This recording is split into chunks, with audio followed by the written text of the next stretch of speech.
ગુજરાત રાજ્યના અલગ અલગ પોલીસ સ્ટેશનોમાં કોઈપણ ફરિયાદીની એફઆઈઆર દાખલ થાય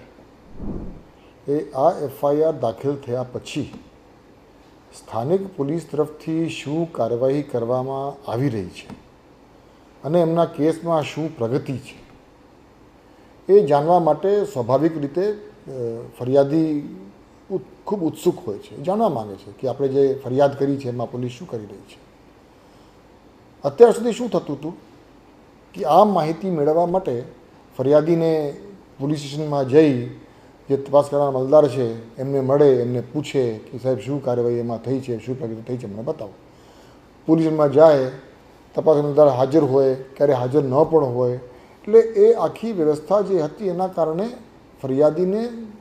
યોગ્ય રીતે સમયસર એમના ફરિયાદના અનુસંધાને શું કાર્યવાહી થઈ છે એની કોઈ માહિતી મળતી નહોતી. ગુજરાત પોલીસને એમ લાગ્યું કે તમામ ફરિયાદીને આ હક છે, એનો અધિકાર છે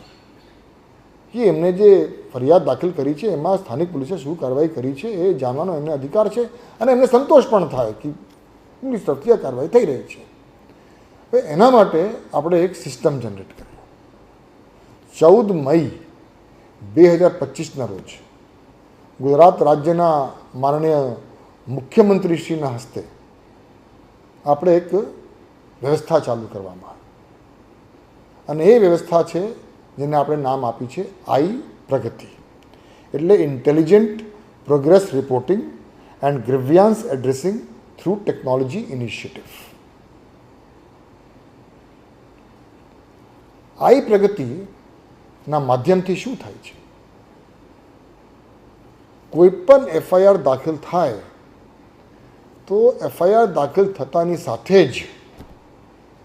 આ ફરિયાદીના મોબાઈલ નંબર ઉપર એક મેસેજ જાય કે તમારા ફરિયાદ ઉપરથી આ એફઆઈઆર નંબરની આ પોલીસ સ્ટેશનમાં આ તારીખે ગુનો દાખલ થયો છે. એ પછી આ ફરિયાદના અનુસંધાને પોલીસ તરફથી કાર્યવાહી જે કરવામાં આવે, પંચનામું કરવામાં આવે, આરોપીને અટક કરવામાં આવે, ગુનાની ચાર્જશીટ કરવામાં આવે, એ તમામ જે પ્રગતિ થઈ છે એ પ્રગતિ પણ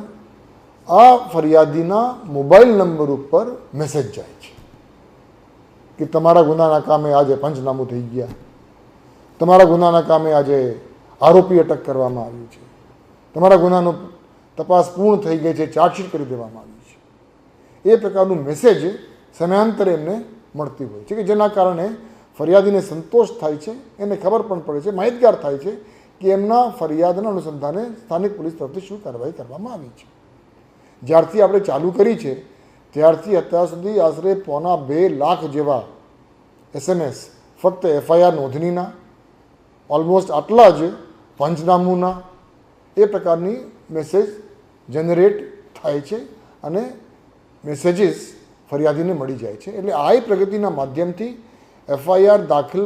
જે લોકો કરાવી રહ્યા છે, જે ફરિયાદી છે, એમને એમના કેસમાં શું પ્રગતિ થઈ રહી છે, પોલીસની તપાસમાં શું પ્રગતિ થઈ છે, એ ટેકનોલોજીના માધ્યમથી તરત જ એમને મોબાઈલ ઉપર ઉપલબ્ધ થઈ જાય.